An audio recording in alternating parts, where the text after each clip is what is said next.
Anganwadi sisters అందరికీ నమస్కారం. ఈ రోజు అంగన్వాడీ వార్తలకి స్వాగతం. ఇంకా ఎవరైనా సబ్స్క్రైబ్ చేసుకోకపోతే వెంటనే సబ్స్క్రైబ్ చేసుకోండి. వీడియోస్ మాత్రం లైక్ చేస్తూ ఉండండి మరిన్ని అప్డేట్స్ కోసం.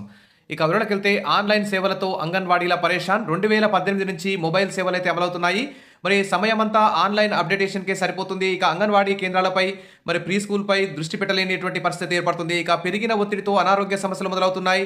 ఇక టవర్ సరిగా రాక ఆ ఫోన్‌లు కూడా చాలా ఓల్డ్ ఫోన్‌లు కావడం వల్ల మరి ఇప్పుడు 5G సిగ్నల్స్ లేని చోటైతే చాలా ఇబ్బంది అయితే ఎదురవుతుంది.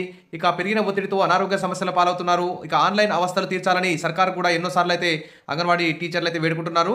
ఇక ఉన్న సమయమంతా ఆన్‌లైన్‌కే సరిపోతుంది. దీంతో కేంద్రాలపై దృష్టి పెట్టలేక తీవ్ర ఒత్తిళ్లు ఎదుర్కొంటున్నారు. ఇక కేంద్ర రాష్ట్ర ప్రభుత్వాల ఆధ్వర్యంలో ఐసీడీఎస్ పథకాల కోసం వివరాలను ఎప్పటికప్పుడు మొబైల్ యాప్ ద్వారా అంగన్వాడీ టీచర్లు అప్డేట్ చేస్తుండాలి. ఈ మేరకు ఉదయం నుంచి సాయంత్రం వరకు వారికి ఇదే పని సరిపోతుంది. దీంతో వారంతా మొబైల్ యాప్‌లో సర్వీసులతోనే సమయమంతా కేటాయించాల్సి వస్తుంది. దీంతో పాటు అంగన్వాడీ కేంద్రాల నిర్వహణకు సంబంధించిన రోజువారీ డేటా కూడా పంపాలి. రోజు అంగన్వాడీలకు ఎంతమంది పిల్లలు వచ్చారు, ఎంతమంది గర్భిణీలు, బాలింతలు వచ్చారు, ఎందరు భోజనం చేశారు, ఏ రోజు ఎలాంటి కూరలతో భోజనం పెట్టారు, వచ్చిన వారికి పాలు అందించారా, బాలామృతం గుడ్డు వంటివి మరి ఇచ్చారా, ఇవ్వలేదా వంటి సర్వం మొబైల్ యాప్లో అప్లోడ్ చేయాలి. ఇక పిల్లలతో, గర్భిణీలు, బాలింతలతో ఫోటోలు దిగి వాటిని కూడా యాప్లో అప్లోడ్ చేయాలి. ఒక పక్క ఈ విధంగా మొబైల్ సేవలు అందిస్తుంటే మరోపక్క కేంద్ర రాష్ట్ర ప్రభుత్వాలకు సంబంధించిన అనేక రకాల సర్వేలలో కూడా అంగన్వాడీలు తప్పనిసరిగా పాల్గొనాల్సి వస్తుంది. మరి ఆ సర్వేలకు సంబంధించిన వివరాలు కూడా మొబైల్ యాప్ ద్వారా ఎప్పటికప్పుడు అప్లోడ్ చేస్తున్నారు. ఇక 2018లో ప్రతి అంగన్వాడీ టీచర్కు మొబైల్ అందించారు.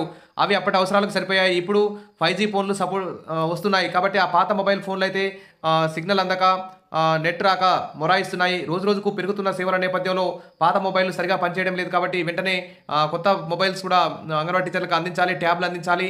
అదేవిధంగా ఖాళీగా ఉన్న అంగన్వాడీ టీచర్ పోస్టుల భర్తీకి సంబంధించి కూడా మరి ఎమ్మెల్సీ ఎన్నికల కోడ్ ముగియగానే నోటిఫికేషన్ ఇస్తామని చెప్తున్న దాదాపు 14,000 పోస్టులు, దాదాపు 8,000 ఆయా పోస్టులు ఉన్నాయి. మరి ఆయా పోస్టులకు సంబంధించి ఇంటర్మీడియట్ విద్యార్హత అయితే నిర్ణయించారు. నిరుద్యోగ మహిళలందరూ కూడా అప్లై చేసుకోవచ్చు. ఇక ఆయాలైతే 10th క్లాస్ పాస్ అయ్యి ఉంటే వారికి ప్రమోషన్ కూడా వస్తుంది. తెలంగాణ మొత్తం 567 మందికి ఆయాలకు ప్రమోషన్కి అర్హత ఉందని చెప్పేసి ప్రభుత్వం అయితే లెక్క తేల్చింది.